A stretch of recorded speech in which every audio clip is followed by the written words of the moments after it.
അപ്പോൾ നമ്മൾ തുറന്നു വിട്ട കുഞ്ഞുങ്ങളെല്ലാം സെറ്റായിട്ടുണ്ട്. ഇപ്പം വെളിയിലൊക്കെ ഇറങ്ങി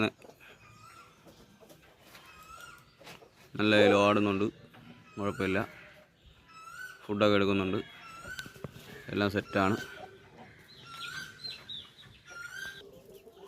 രണ്ട് കുഞ്ഞിതാണ്, തള്ളയുടെ കൂടെ തന്നെ നിൽപ്പുണ്ട്.